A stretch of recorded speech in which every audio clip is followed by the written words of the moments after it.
Mwaka 2025, dunia imeendelea kushuhudia mwenendo wa kuwajibisha viongozi wa Afrika wastaafu waliotuhumiwa kwa vitendo vya ukiukwaji wa haki za binadamu, uhalifu wa kivita na matumizi mabaya ya madaraka. Huku vyombo vya kimataifa kama Mahakama ya Kimataifa ya Uhalifu ICC, mahakama maalum za kikanda pamoja na mahakama za kitaifa zikisimama kidete kuhakikisha wahusika wanakabiliwa na mkono wa sheria.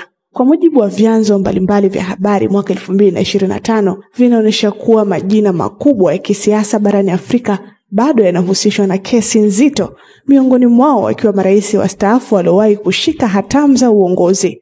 Katika muktadha huu, Afrika inajikuta kwenye ukurasa mpya wa historia ambapo madai ya haki, usawa na uwajibikaji yanazidi kupata nguvu katika ngazi ya kitaifa na kimataifa. Sasa hawa ni baadhi ya marais wastaafu kutoka barani Afrika waliokabiliwa na mashtaka ya uhalifu 2025, akiwemo rais wa zamani wa Kongo Joseph Kabila, ambaye alikabiliwa na mashtaka mbalimbali ikiwemo kuhusika kuandaa uasi na mapinduzi dhidi ya serikali, madai pia ya ushirikiano na waasi wa M23 na mashtaka mengine ya uhalifu dhidi ya binadamu.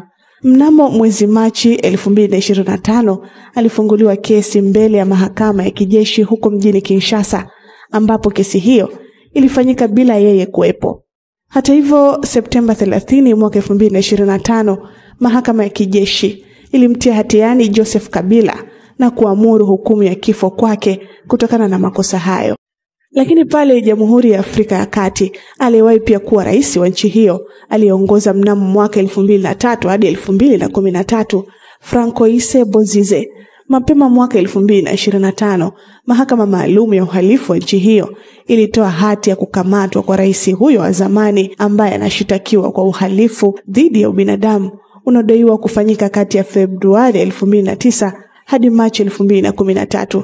Ikijumuisha makosa ya mauaji, mateso, ufichaji wa watu, uharibifu wa heshima ya utu, ubakaji na makosa mengine yaliyofanywa akiwa madarakani na walinzi wa rais huyo na idara nyingine za usalama katika kituo cha mafunzo ya kijeshi cha Bosembele kinachojulikana kama Guantanamo, kaskazini mwa mji mkuu wa nchi hiyo. Hata hivyo, mashtaka hayo yanayomkabili Bozize ni mazito na yana msingi wa madai ya ukiukwaji wa haki za binadamu.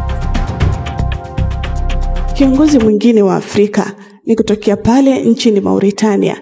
Rais wa zamani wa nchi hiyo aliyehudumu kuanzia mwaka 2009 hadi mwaka 2019, Mohamed Abdelaziz, ambapo aliitishwa katika kesi ya ukiukwaji wa madaraka, ufisadi, utajiri uliofichwa, uhamishaji wa mali kwa njia zisizo halali ambayo yalitega matumizi ya rasilimali kwa faida zake. Mnamo mwaka 2023 alihukumiwa kifungo cha miaka 5 na mnamo Mei mwaka 2025 mahakama ya rufaa iliongeza kifungo cha miaka 15 pamoja na faini ya takriban milioni 3 za Kimarekani. Mohamed Abdelaziz anakuwa mmoja wa wakuu wachache wa zamani wa nchi za Afrika kuhukumiwa kwa kujitajirisha kwa njia za haramu akiwa madarakani. Swali ni je, ni kwa nini baadhi ya viongozi wastaafu hukabiliwa na mashtaka ya kiuhalifu baada ya kumaliza muda wao madarakani? Tuandikie ujumbe wako hapo chini.